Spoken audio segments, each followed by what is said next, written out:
दिन के लाने आए वो 9 रुपये धर के 9 दिन के लाने आए वो तय बघवा में चढ़ के 9 दिन के लाने आए वो 9 दिन के लाने आए माँ तय बघवा में चढ़ के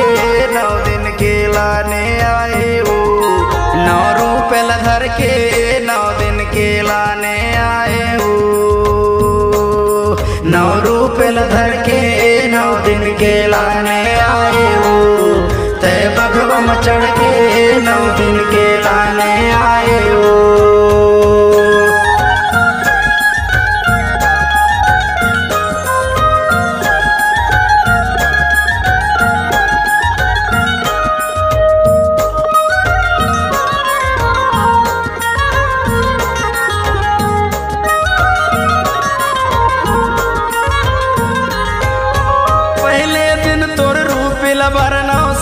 पुत्री कहाए शैल पुत्री कहाए उदाई शैल पुत्री कहाए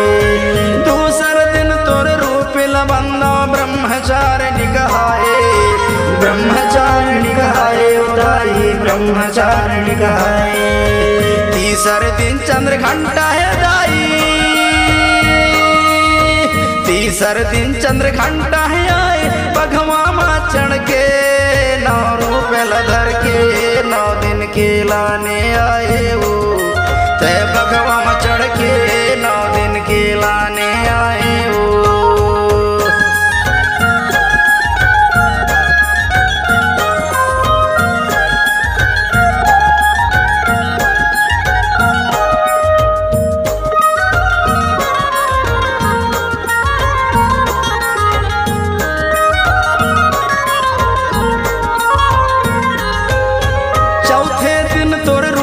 सुमरा कुसमांडा तय कहाए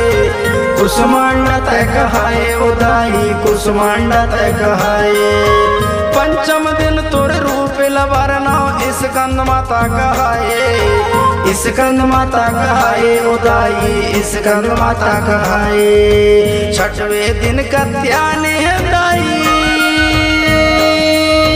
छठवें दिन कत्यानी है आए सिर सवारी करके 9 रुपये धर के 9 दिन के लाने आए वो तय बघवा में चढ़ के 9 दिन के लाने आए वो।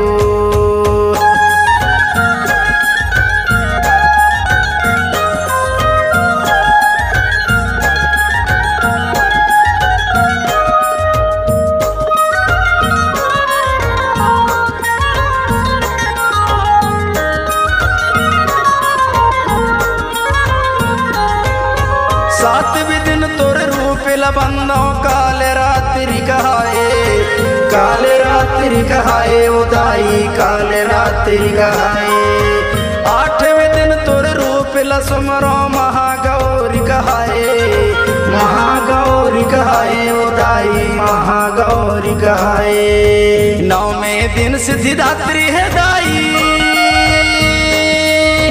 9वें दिन सिद्धिदात्री है जावे सबके दुख हर के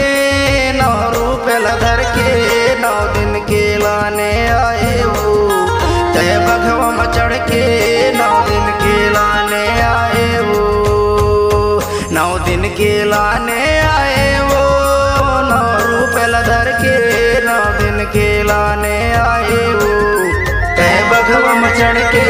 9 दिन के लाने आए वो 9 रुपये धर के 9 दिन के लाने आए वो 9 रुपये धर के 9 दिन के लाने आए वो 9 रुपये धर के 9 दिन के लाने आए वो।